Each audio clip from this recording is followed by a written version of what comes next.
இதோ சீக்கிரமாய் வருகிறேன்.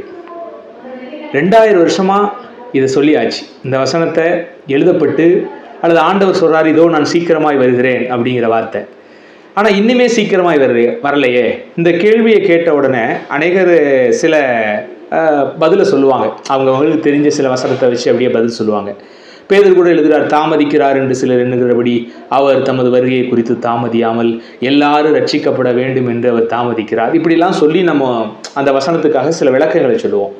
ஆனால் உண்மையிலேயே சொல்லி போனால் இந்த வசனத்தை மூல மொழியில், அதாவது இது நம்ம வச்சிருக்கிறதெல்லாம் பார்த்தீங்கன்னா மொழிபெயர்ப்பு, ஆங்கில மொழிபெயர்ப்பு, தமிழ் மொழிபெயர்ப்பு, இப்படி எல்லா நாடுகளிலும் மூல அந்த பிரதியிலிருந்து அடுத்தடுத்து மொழிபெயர்க்க அவங்கவுங்களுடைய லாங்குவேஜில் அவங்கவுங்களுடைய தாய்மொழியில் கடவுளுடைய வார்த்தையை மொழிபெயர்த்து அவங்கவுங்க புரிதலுக்காக என்ன செஞ்சுருக்கிறோம், மொழிபெயர்த்து வச்சிருக்கிறோம். ஆனால் இந்த மொழிபெயர்ப்பில் பார்த்தீங்கன்னா மிகப்பெரிய ஒரு பஞ்சாயத்து, ஒரு பிரச்சனை இருக்குது. நீங்களே இதை புரிஞ்சுக்கிறக்காண்டி சொல்கிறேன்னே, ஈஸியாக நீங்கள் புரிஞ்சுக்குவீங்க. எப்படின்னா, உங்களில் படித்தவங்களை ஒரு 4 பேர் தேர்ந்தெடுத்துக்கங்க.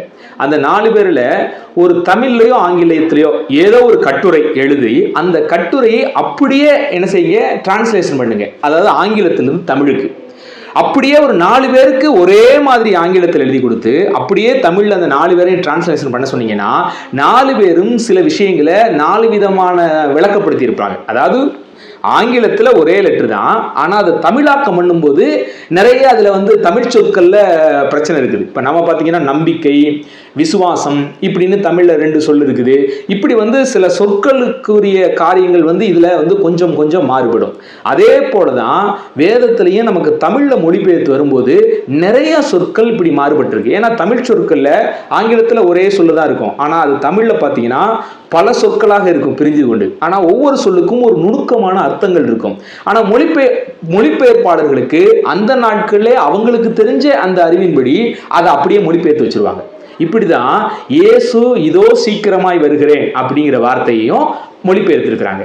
மூல மொழியில இதை நீங்க போய் பார்த்தீங்கன்னா சடுதியில திடீர்னு வருவேன் அப்படின்னு சொன்ன அந்த சொற்களை அதுல தமிழாக்கம் பண்ணும்போது அப்ப அவங்களுக்கு சரியான அந்த சொல் கிடைக்காததுனால நான் சீக்கிரமாய் வருகிறேன் அப்படின்னு மொழிபெயர்த்துட்டாங்க.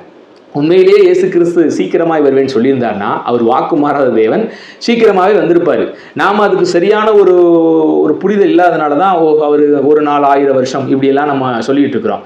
ஆக்சுவலாக பார்த்தீங்கன்னா இந்த ஒரு நாள் 1000 வருஷங்கிறது பேதுரு தான் எழுதுறாரு. பேதுருங்கும் போது இயேசு கிறிஸ்து இதோ சீக்கிரமாய் வருவேன்னு சொன்னதுக்கு அப்புறம் ஏறத்தாழ ஒரு 30 வருஷத்துக்குள்ளதான் அந்த சொல்ல எழுதுறாரு. அப்ப அவருக்கு அது சமீபம் தான். ஆனா சமீபமாக இருந்த அந்த காலத்திலே பேதுரு எப்ப எழுதுறாரு, அவருக்கு ஒரு நாள் 1000 வருஷம் போலவும் 1000 வருஷம் ஒரு நாளை போலவும் இருக்கிறதுன்னு விளக்கப்படுத்தி எழுதுறாரு. ஆனா அதை தாண்டி இப்ப 2000 வருஷம் கடந்து வந்துட்டோம். அப்ப நல்லா யோசிச்சு பார்க்கணும். உண்மையிலேயே இதை மூலச்சொல்லுல எப்படி இருக்குது அப்படின்னா திடீர் என்று வருவேன் அப்படின்னு தான் அர்த்தம். ஏன்னா இந்த திடீர்ங்கிற வருதுங்கிற அந்த வார்த்தை தான் சரியான ஒரு மொழிபெயர்ப்பாக இருக்க முடியும். அதுதான் சரி. ஓகேங்களா? ஏன் அப்படின்னா இப்போ பழைய காரியத்திலெல்லாம் ஆண்டவர் சொல்லும்போது நான் திருடன் வருகிற விதமாய் வருவேன். ஏன்னா திருடன் இன்ன ஜாமத்தில் வருவேன்னு தெரியாது, திடுதீப்புன்னு வந்துடுவான். அப்போ திருடன் வருவான் அப்படின்னு சொல்லும்போது திடீர்னு வருவேங்கிறது தான் ஒரு சரியான விஷயமா இருக்கு. நம்ம யோசிக்க முடியாத ஒரு இடத்துல திடீர் என்று இயேசு கிறிஸ்து வரப்போகிறார், நம்ம எல்லாம் கூட்டி செல்ல போகிறார். நாம் அவருடைய வருகைக்கு ஆயத்தமாவோம். கர்த்தருடைய வருகையிலே நாம் காணப்படுவோம். ஆமென்.